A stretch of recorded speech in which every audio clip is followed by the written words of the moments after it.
Wangapi wamekuwa hapa kwanza Jumapili? Na mko wengi. Mungu wa amani awabariki na wazidishie. Okay. Naona masaa yameenda, elekea saa 7. Nataka tuingie moja kwa moja kwa neno. Maana siku ya leo ni siku ya mwisho. Tuko hapa Malindi Shezilini. Na tuko kwa semina siku ya 3. Natumai umekuja na mtu. Kama umekuwa kwa Jumapili na hujakuja na mtu. Nashukuru Mungu. Wachungaji, Bishop na mtume, mama yetu Reverend. Ninasema Mungu awabariki na awabariki, yani awabariki sana. Maana si kawaida kuwa katika nyumba ya Mungu, si kawaida. Na si kawaida uende mahali upokelewe jinsi ambavyo ulipokea. So nasema Mungu awabariki na wazidishie. So nashukuru Mungu kanisa. Siku hii ni siku ya 3 ambapo niko na muda kama dakika 3 peke yake ndio nimfikishe baba apate kufika mahali hapa. So nashukuru Mungu kwa wakati huu na majira haya. Na huko kuna jua. Naishi hivi. Yaani kuna joto, kisha jua limewaka. Kuna kama kujenyesha. So nashukuru Mungu kwa jua. Acha tushukuru kwa ajili ya neno. Asante Jehova ni kwa ajili ya siku ya leo. Baba, tunakusoma neno. Naomba kibali. Sikia tuelewe na tulipokee. Kwa jina lako takatifu sema amina. Wewe ambaye ulikuwa jana na juzi na Sunday, nyosha mkono wako. Ni hivi tu kwa mkono, usiogope. Ya, kwa wengi. Wangapi wako na ushuhuda? Inua mkono kama uko na ushuhuda. Wewe mbona hauna ushuhuda? Na hizo ndio ulikuwa unang'ania kupigwa Bible. What happened? Mtoto amepona? Ya, tunataka tusikie shuhuda kama hizo. Tutaenda moja kwa moja hadi wa neno. Fungua kitabu chako katika kitabu cha Wakorintho.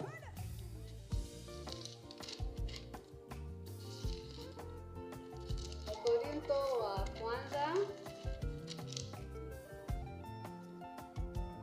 Mlango ni wa 10.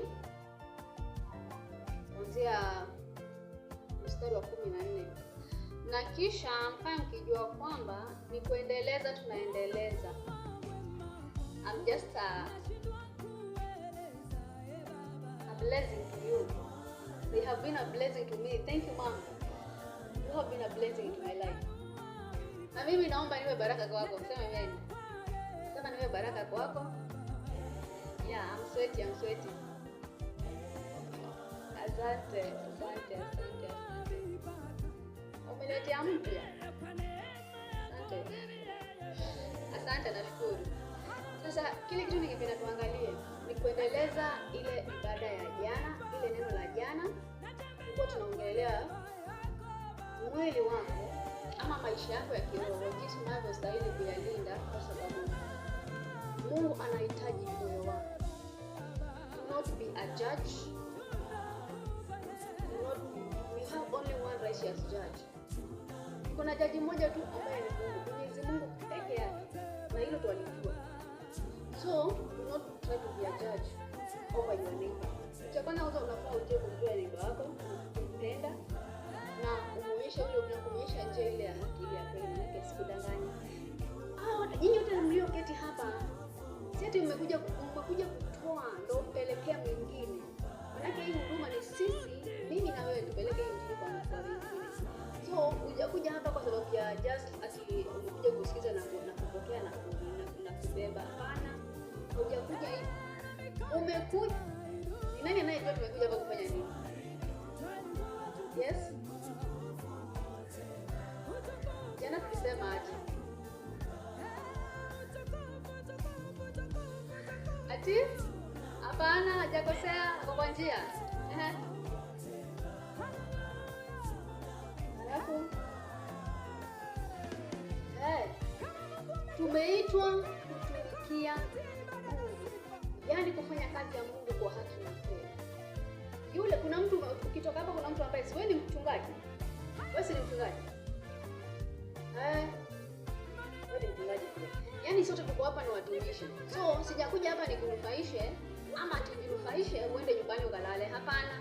Nichukue kile utachukua, alafu nawe uende ukasaidie. Tuko na huduma. Hawa yote kwa mahali hapa kuna huduma. Kila mtu ana wito wake. Na kama una wito wake through power and authority, kile ambacho Mungu ameweka machoni pako, mikononi mwako, uende ukapawe, ukampe mwingine. Umepawa ndio, wewe nawe uende ukampe mwingine. Manake tunavuna nafsi.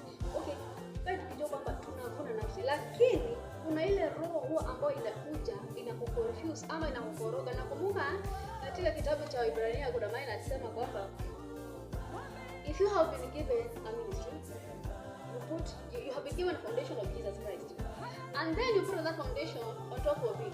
Aulizi. Manake Biblia inasema we are God's small letter G. Sisi ni miungu. Sasa kama sisi ni miungu, we are like somehow creators. Sasa kama umepewa uumbe, ukiunda vibaya, ukiumba vibaya, ama ukivuna nafsi vibaya, unavuna mwenyewe. Sikiza. Wakorintho wa pili kwanza, 1 Corinthians chapter 10 verse 14. Biblia yangu ni ya Kiswahili, sio ni Kizungu ama ni ya Kigiriama. Usikira sana nangu. Amen. Tusome. Mstari wa 14. Kwa ajili ya hayo, wapenzi wangu, ikimbieni ibada ya sanamu. Nasema kama na watu wenye akili. Nifikirini sana.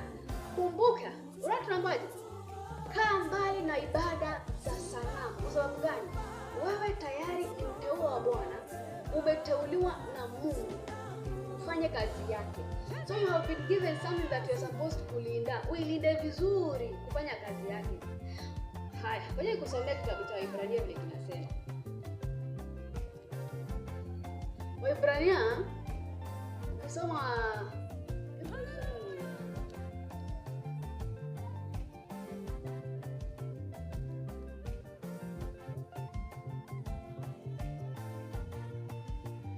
basi Waebrania 4. Waka Waebrania 4 kwa sura moja. Basi ikiwa ingaliko ahadi ya kuingia katika raha yake, na tuogope mmoja wenu asije kaonekana ameikosa. Kwa hivyo kuna uwezekano wa mtu kukosa. Kuna uwezekano wa mtu kukosa. Na kwani utakosaje? Maana kuna doctrines ambazo zilikuja, zingine zitakuja. Hata kana na doctrines zitakazokuja, kuna watu waliobeba doctrines ambazo si za kiungu ama za kutoka kwa wema wa Mungu. Maana ujue, if you don't walk with the ways of the Lord, obviously the evil will come. Atakuja na atakuovertake, atakuoverdose na what is his. Kumbuka pia shetani anajua neno. Atakuovercome with what is his. Ndio toe kwa wema na wewe utoe mwingine. Maana shetani hana chake. Hakuna siku nitakudanganya nikwambie ama mama kudanganya kwambia ati shetani ana chake. Hana, anatumianga kile ambacho Mungu ameweka ndani yako. Ukikubali tu kupungua kidogo tu, yeye anaingia na anachukua usukani. Sasa ni wewe usimame kama mwana. Angalia, soma katika hapo Wakorintho wa kwanza, hapo chapter 10 verse 18 nasema, waangalieni hao Waisraeli walivyokuwa kwa jinsi ya mwili. Hata mwana Israeli alikia katika jinsi ya mwili. Kwa sababu gani? Kutokusikiza sauti ya Mungu. Sauti ya Mungu ni muhimu, sikiza. Basi niseme nini? Ati wale wazilao dhabihu, je, hawana shirika za madhabahu? Hayo madhabahu ya giza. So wanazila hizo dhabihu ambazo si za kiungu. Wana mashirika na hayo madhabahu. Basi niseme nini ya kwamba kile kilichotolewa sadaka kwa sanamu ni kitu?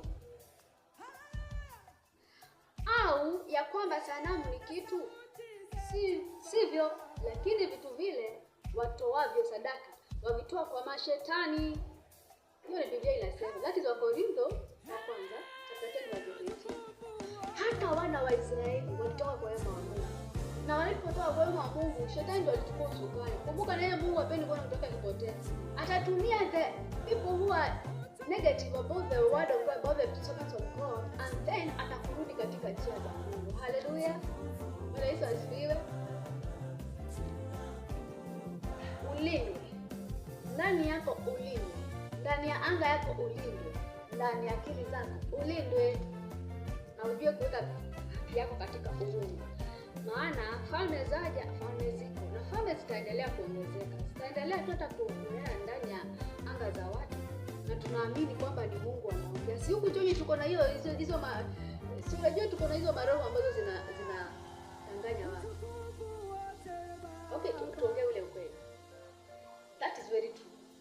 Ukiingia katika altars zenye tunatumia ama kwenye tuko kule nyumbani na huku Malindi wapi huko Mshwezini, utaangalia most of the altars ambazo tunatumia hazijasimama. Ni kweli uongo? Unapata ati unahudumu mahali lakini mtoto bado mtoto anafitika. Jana si tuliombea mtoto hapa alikuwa anafitika, si aliacha kufitika. Si mama alikuwa. Mama alikuwa. Na mama aliona na alitenda, na Mungu alitenda, tulikuwa tunaangalia. Na sisi tulimwekelea mkono. It was through worship. Tunaabudu, mtoto alianguka, alafu akaamka akiwa mzima. Nilikuwa nasikia anaamka mara 5 kwa siku. Yaani tukufu urudie uje. Hata nashangaa bwana, amefika kama dada. Hajafika. Maana anafaa kuwa amefika ndio. Although nadhani Sanja atakuwa. Hiyo ni shida ya kwanza tunataka. Mtoto alikuwa anafitika kama mara 5 kwa siku. Kulingana vile mamake alikuwa anasema 5 days per day, lakini walipoingia hapa jana asubuhi katika hali ya maabudu, mtoto alifitika mara moja na vile alishughulikiwa na akafanya kuamka. Hadi wa leo hadi saa hizi nasikia hajaanza. Asubuhi nilikuwa napigiwa simu naambiwa kijana katoto kameamka salama na kanaongea, anakula vizuri, hata anaonekana hana stress. Sio ni tukufu kwa Mungu jamani. Sio ni tukumshukuru Mwenyezi Mungu. Mungu anatenda na akishatenda hakuna wa kupinga. Ile inakuwa permanent. God did it in the midst of worship. Yaani maabudu peke yake. Mungu akafungua mtoto wake. Na mamake akashukuru. Na mamake hadi saa hizi alipopiga simu asubuhi alikuwa analia. Yaani it's touching. So bila shukuru Mungu na mimi nasema jina lake libarikiwe na jina lake lizidi kuinuliwa. Na wewe ambaye umekuwa na wito, dakika yangu yanaenda kuisha. Wito wako utumie vizuri. Unaona wewe mama Muraya?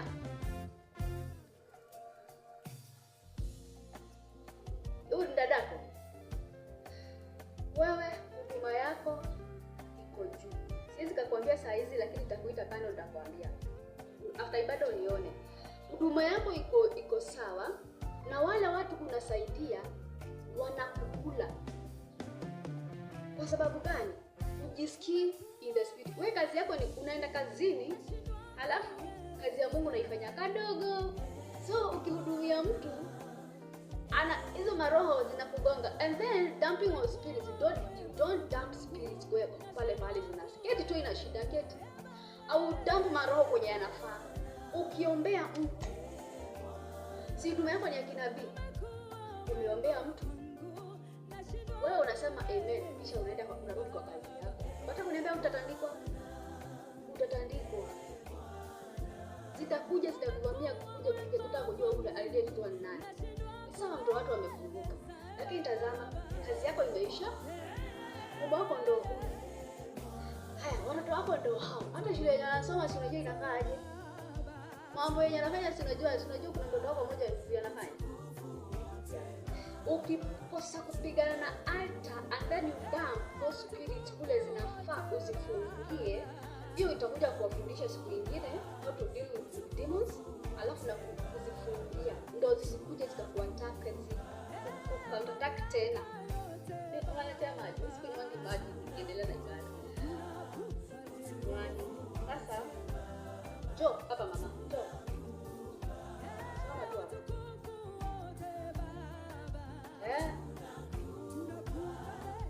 Haya maji. Tunaenda kunyunyizia kwa nyumba yako. Wale ulikuwa umeshafungua.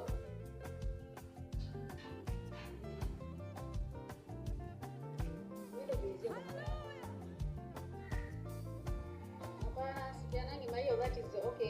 ukizoea kitu kimoja, kiwango chenye kinafanyanga nisifanye kupeana maji kwa sababu ya watu wanaifanya idol.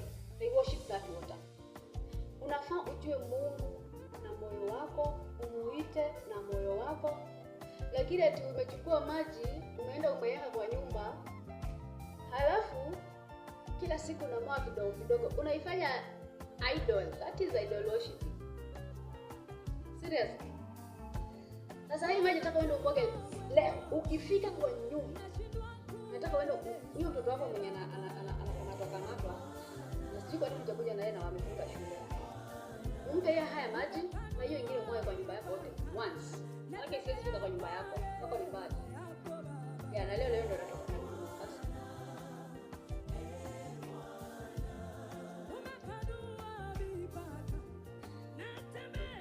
Shikilie. Sifanye msimwache mtu akaumia. Wewe una maleso? Bana, mpaka kuna maleso kwa kanisa. Utakusaje maleso kwa kanisa? Angalieni huko tena nayo imeisha. Sasa kazi ya Mungu ni lazima ujitolee kwa roho yako ndani. So wakati tunamaliziana na hii ibada, mimi naona wakati wangu umeisha. Maana mimi nilikuwa nimeambiwa tu nisalimiane, nimesalimiana. Sikuwa na bela neno. Kwa mambo salimiane. Niliposalimiana kama nikaambiwa soma neno moja na bibi. Sasa nashukuru. Lakini kile mimi ninakuambia, linda moyo wako. Maana kazi inayoongoja hapa mbele. Maji ni kubwa. Mom is here. Reverend. And dad. Askofu. Umeneemeshwa, mmepewa watumishi wa Mungu wanaopenda. So, usichanganye madhabahu. Maana tulikuwa tukiongelea madhabahu na roho, Mungu wako wa kiungu. Jaribu chini. Wacha kwenda huko kwenye unaenda kisha unakuja unaingia kwa nyumba. Ndio maana yake mnapiga. And ametoka ameenda wapi? Hapana, arudi ndani. Bado deliverance inaendelea, arudi ndani. Kwani mmefanya sijamwambia kunywa hiyo maji? Hapana, asikunywe. Aingie. Akae ndani. Kazi yake ni ya kule, si ya hapa. Sasa asiyanywe. Kaeni. Mama usijali, shall be well. Wewe ni mtumishi wa Mungu, nimekuambia na Mungu anakupenda. Sasa kazi ya Mungu lazima ifanyike. Lazima ufanye kazi ya Mungu. Lazima watu wa Mungu wafunguliwe.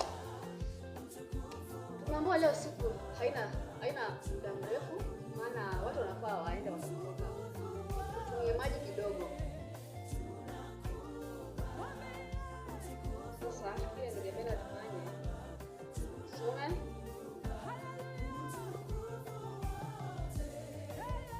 Ukitoka katika wema wa Mungu, nataka nikuonyeshe kile kinafanyikanga wakati mtu anatoka kwa wema wa Mungu. Ukitumikia miungu mara mbili, ngoja nikuonyeshe. Ngoja na kitabu cha Warumi.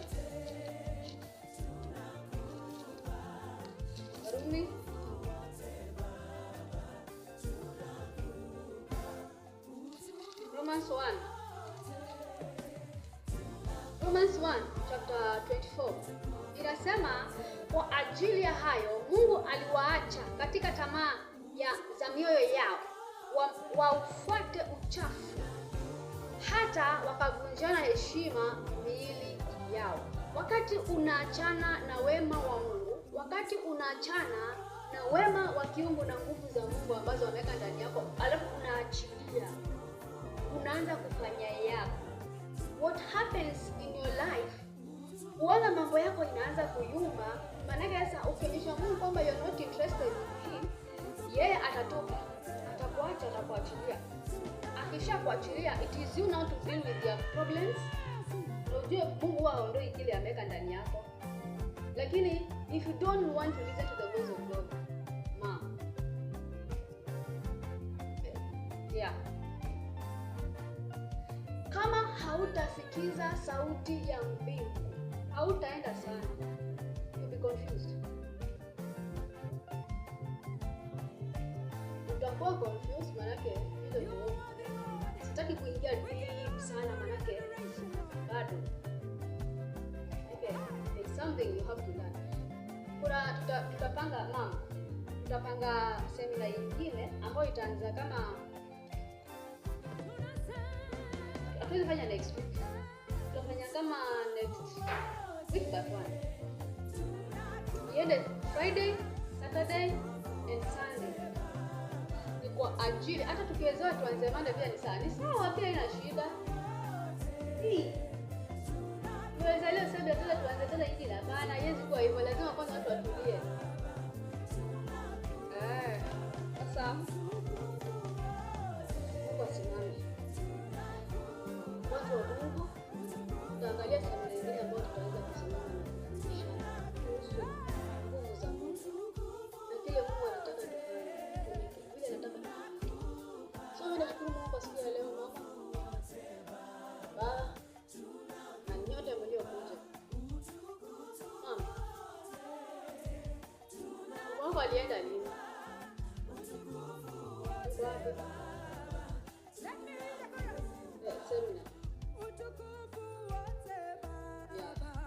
Hizo ndio shuhuda tunataka.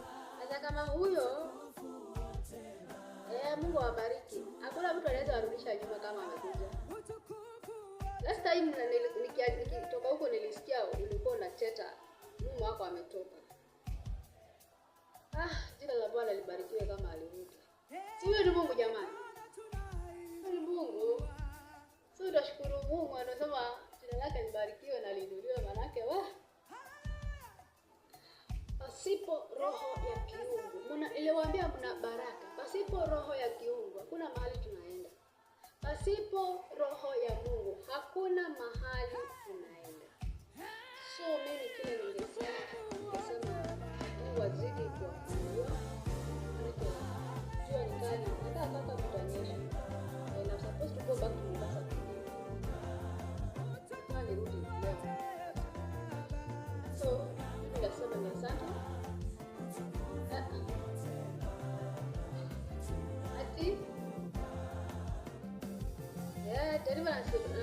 Mama si anafanya kuombea watu. Hakuna maswali saizi. Tutafanya maswali saizi. Naomba mniwie radhi manake leo baba amefika mapema. Jana hapo amefika mapema lakini leo amefika mapema. Lakini Mungu anaenda kukufungulia njia. Kwanza wewe njia zako haziko mbali. Mungu anaenda kukufungulia njia.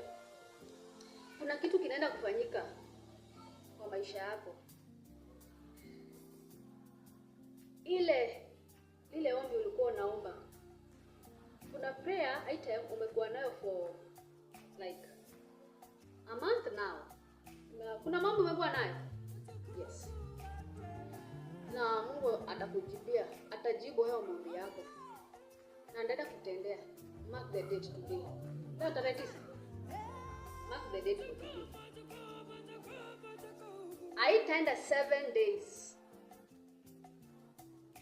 Niandika chini. You have my number. Utanipigia simu utaniambia. Mungu atakuwa ametenda. Na akitenda, uanga unampa shukrani za moyo wako. Just glorify God from deep down your heart.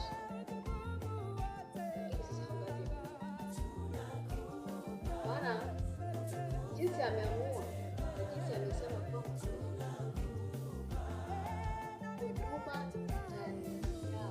ni wangapi wameka makanisa hapa? Ni wangapi wako kwa branches? Watatu. Hakuna mtu mwingine akona branch? Wangapi? Okay, na kwa nini wasije? Wow. So Jumapili watakuwa wote. Jumapili itakuwa.